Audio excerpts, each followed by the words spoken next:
A roar of pain and terror shattered the silence of Trieste when, amidst the creaking trees of an abandoned grove, the horrendous truth emerged.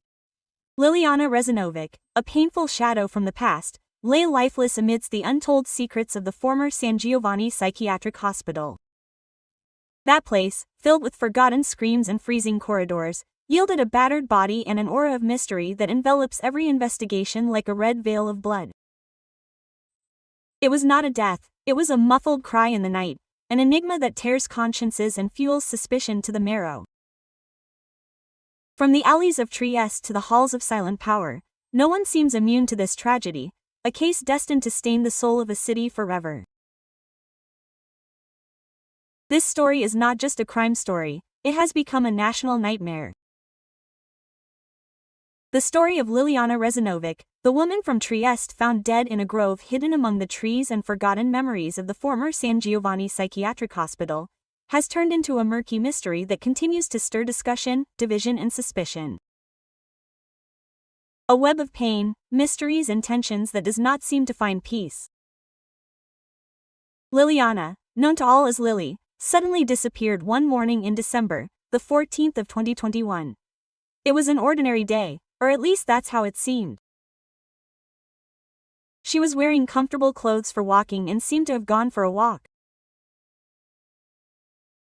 No phone call from God, no premonitory message, and yet nothing more is known about her. 22 days later, her body was found wrapped in 2 black garbage bags, right next to a metal fence in a spot in the park that only those who know the area well can know how to reach. It is an almost symbolic place somewhere between the sacred and the abandoned. There today someone has placed a yellow orchid and 2 rosaries, as if to tame with faith a pain that is impossible to contain.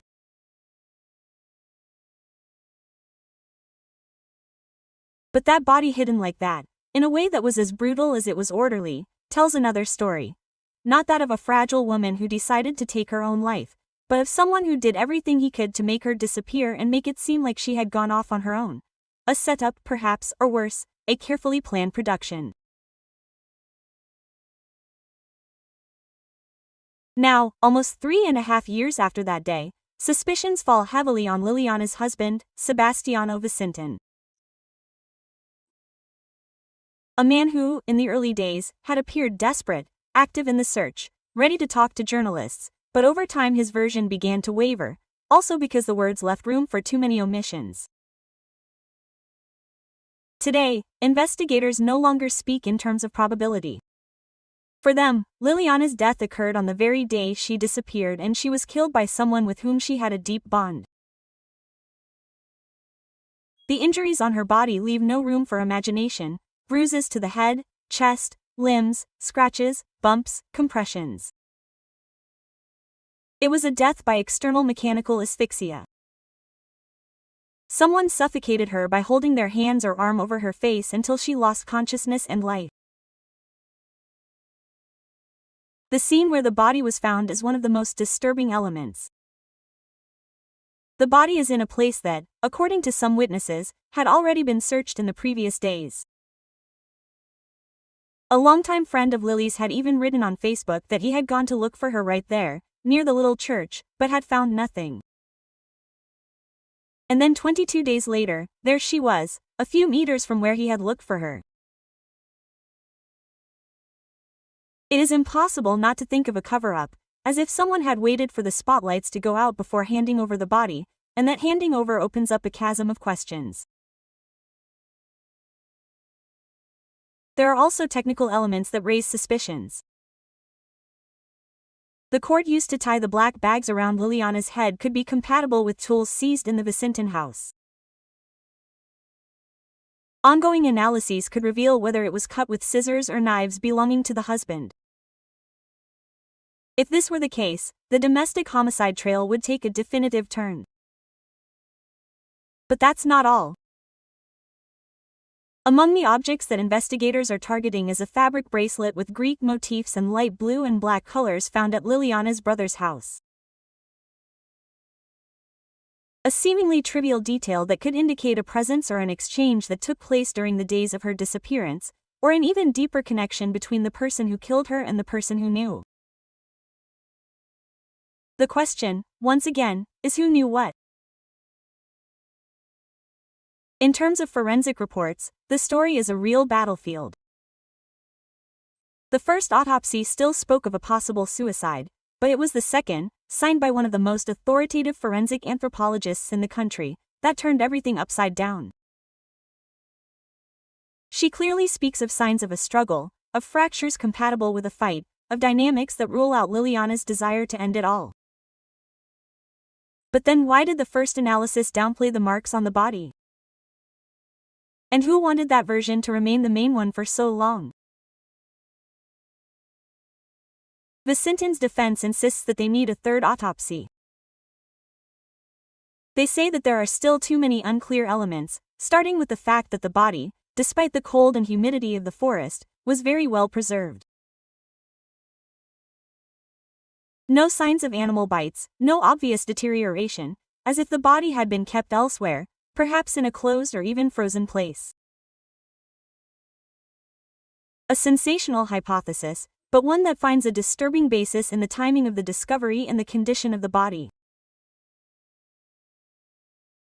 Among the many hypothesized theories is also that of the famous chokehold, the strangulation maneuver performed with the forearm around the neck, a technique as lethal as it is silent, also used in martial arts. But the defense consultants do not agree.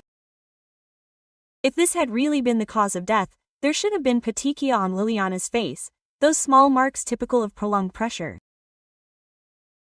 But instead there were none. But then how was she suffocated?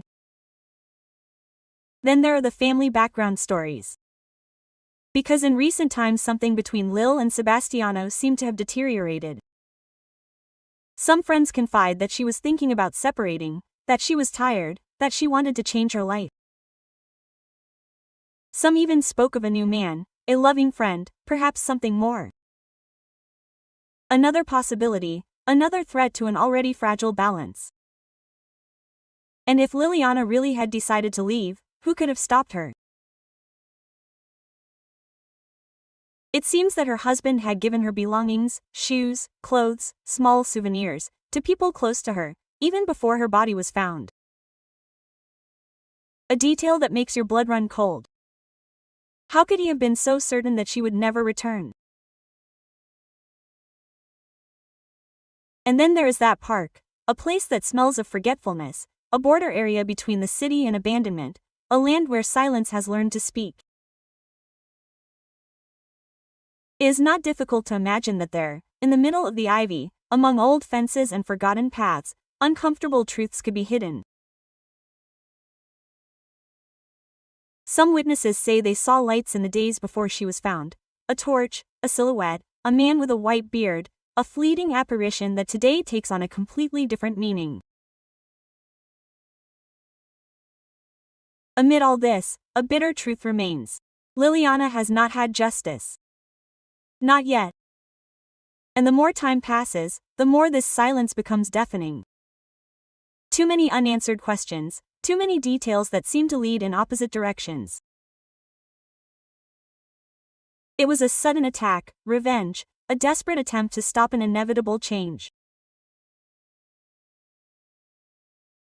Those who really knew Liliana describe her as a reserved woman, but full of life, passionate about hiking, meditation, and silent beauty. She was not the type to take extreme actions. She wanted to live, and perhaps she wanted to do it far from those who no longer understood her. And so the question always remains the same. Who decided for her? If you too want to discover the whole truth about this incredible story and stay updated on the twists and turns that could change everything, subscribe to the channel and turn on notifications, because behind every mystery there is always a truth just waiting to be revealed.